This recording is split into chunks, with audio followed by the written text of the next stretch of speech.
Welcome to this edition of In-Depth Alaska. I'm Tracy Sinclair.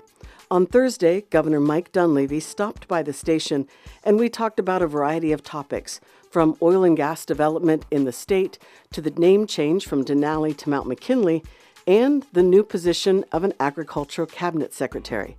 Here is an extended version of that conversation. So, thank you, Governor, for joining us. We listened to your press conference yesterday, and you talked a lot about the president's energy and natural resources executive orders. What do you think this means for potential jobs and the economy to boom?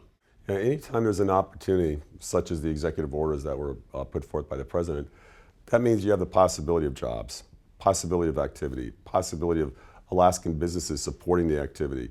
So I look at any and all activity in the state of Alaska as a blessing. Our economy is not doing quite as well as other places in the lower 48 for obvious reasons. We're far on the top of the world, we've got a small population, lack of infrastructure. But nonetheless, this is an opportunity to open up the doors on a lot of federal land, opportunities for mining, timber, oil, gas, you name it. And there's really, and I don't want to forget this, there's really an opportunity for the little community of King Cove. They've wanted a road for a long time. If you've ever been to King Cove, it's a beautiful place, but the weather can be terrible. They've lost people in plane accidents. They've asked President Trump to help them out there. And that's an interesting thing. I mentioned this in the press conference. It's something he doesn't forget. Out of all the things he's got to worry about in the world, you would ask me, how are those people doing in King Cove? He's really cared about those folks getting a road. Do you think anything happens immediately? Or are we just looking for everything turning into a lawsuit? That's a good question, and I think that's a fair way of putting it. I think you're going to see a lot of lawsuits. I really do. That's unfortunate. I think what's changed, though, is the tenor. When I talk to people nationally, even people internationally, they're excited about what could be. They're excited about what could be.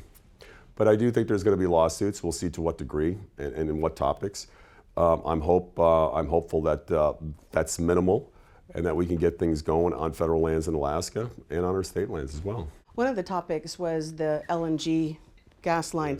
And oil and gas analyst Larry Persley says that the market for Alaska LNG isn't there, that the world is oversaturated for liquid natural gas for the next 10 years. So is this helpful at all? Well, I think Larry's going to be disappointed when there's a pipeline, to be honest with you.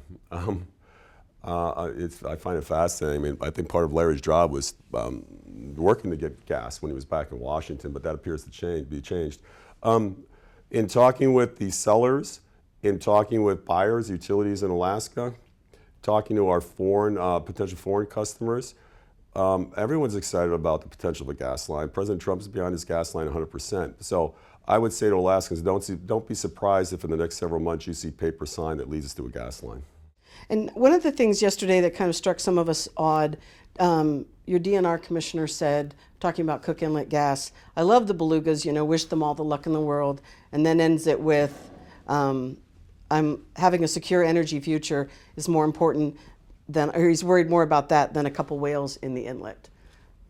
Do you agree? Well, that was his comments. Right.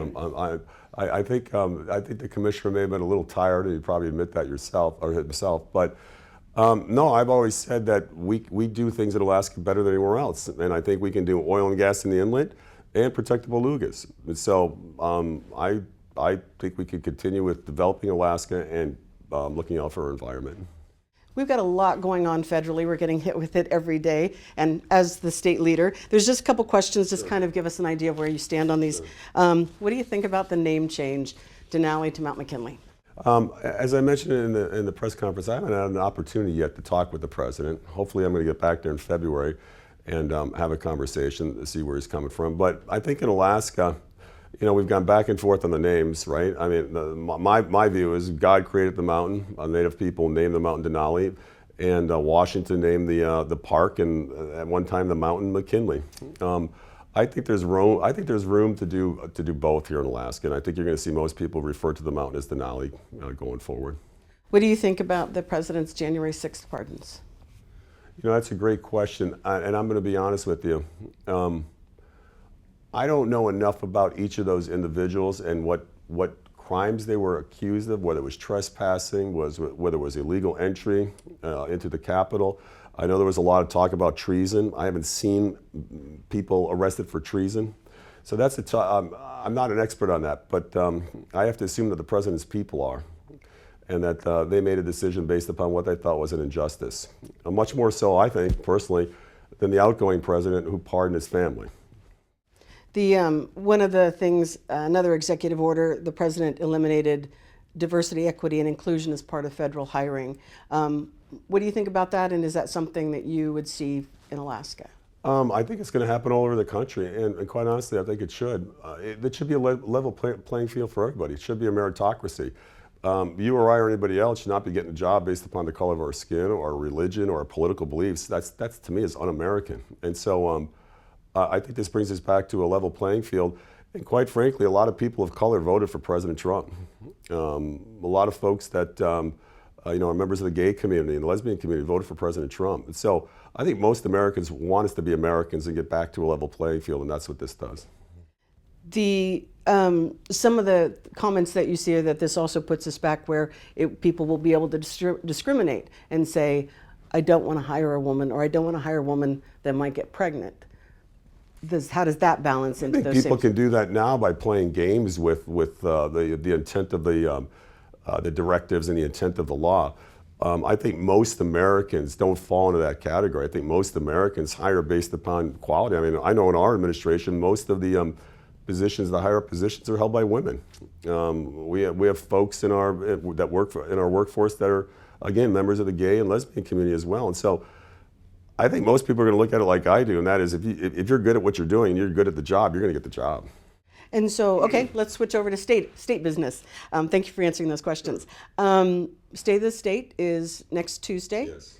Any major themes you can tell us about? I hope my cold is gone by then, but we're going to just talk about things like competition making Alaska as competitive as possible with the rest of the country. State of the state and some of the things that we're doing well, some of the things that we need to work on. And really, in the end, just end it with a lot of hope for Alaska, because I think we've got tremendous amounts of opportunity here in Alaska that we just need to capitalize on. If we do, we're going to have jobs, we're going to have wealth creation, we're probably going to have more people moving here. I mean, I saw something that was interesting here a week or two ago, that they revised the population growth in the state of Alaska, and we're above 740,000. We've actually increased our population here in the state of Alaska. And so we're going to talk about a number of these things, but I think there's a lot to be optimistic for. I'll be interested in that, because we've been reporting, as everybody has, the decline in population. Right. One of the items that you've talked about is creating a new cabinet position for agriculture secretary, to talk about food insecurity in Alaska. There have been initiatives in the past. What do you think this would do? How do you expect this to make a difference? Well, because right now you have a Division of Agriculture and DNR. DNR is a big department that deals with oil, gas, land, you name it. When we had a pandemic and we had a difficult time feeding ourselves, it really strikes home. You got to think about how do we ensure that Alaska isn't dependent on Canada to let our goods and services come through, or shipping coming from the lower 48. So this will really put the spotlight on growing food, securing food. Also under agriculture is managing our forests as a silviculture approach. And most Department of Agriculture, they have their forestry is under agriculture. So I think this is going to be a good thing for the state. I think by focusing on it, we can really develop our lands to produce food, and develop our lands to grow our trees and manage them better than we're managing them now. And one of the other issues is we're getting into the legislative session. Last year, education. This year, there's we'd say more moderate House leadership, and they said they're going to fast track base student allocation, individual student funding. Is this something you might veto? What are you looking for a different approach this year? I've always said, if it's just going to be about money, I don't know how we're going to expect to improve our outcomes. And I'll give you two examples of that. Only by the force of law did we get a charter school law in the state of Alaska years ago. We talked about the Harvard study that came out last year that shows us having the best charter school system in the entire nation. Why wouldn't we want to capitalize on that? And then, of course, reading. It was a hard-fought bill to get passed here 2 years ago with the help of Senator Begich and myself. It was a bipartisan bill, but that barely passed. I couldn't understand it. Senator Begich couldn't understand why people fought that. preliminary results show our reading scores are going up for our kids. And so I'm going to keep fighting for our kids and outcomes. We certainly need money in education. And I have no problem with that. But the only money people and folks like myself that believe there should be money, but also policy should be able to come together on this. If it's just going to be only money, I'm not sure where this bill's going to go. So one of the things we talk about a lot in the newsroom and with my friends are things like the political discourse. And you said a number of pretty harsh things about President Biden yesterday. What did I say that was harsh? Well, about him? It basically, it comes across very harsh, okay. Shall I say that? But, because talking about... It's important for me to clarify, though. I've never said anything harsh about President Biden.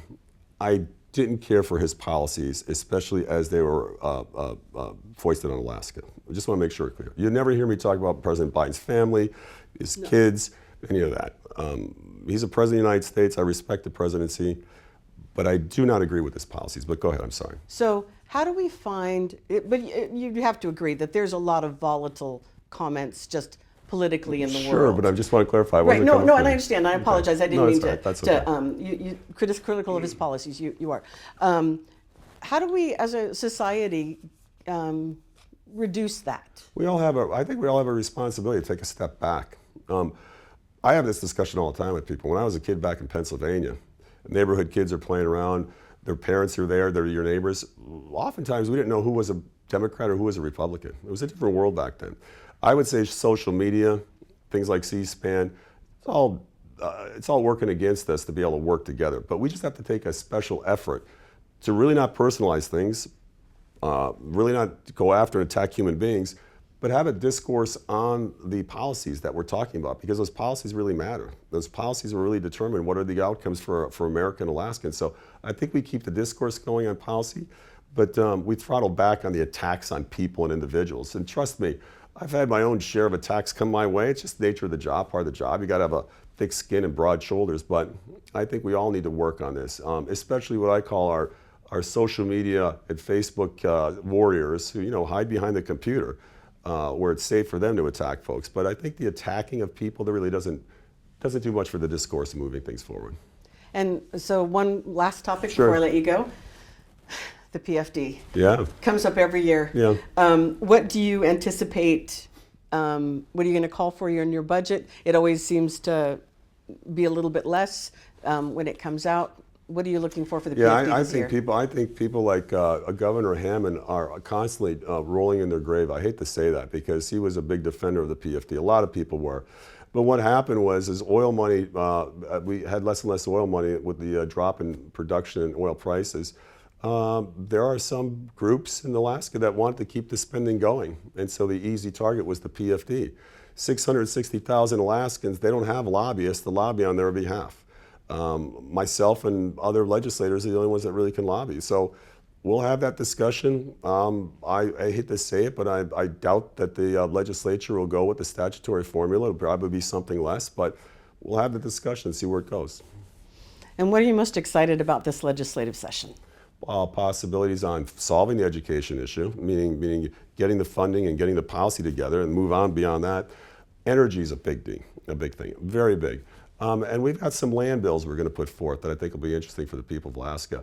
So, what we have happening coming out of Washington for Alaska and what we could do here in Alaska, I think there's tremendous opportunity, a lot to be optimistic for. I'm optimistic. I want to thank Governor Mike Dunleavy for sitting down with us, and thank you for listening to In Depth Alaska. Please like and subscribe to this podcast.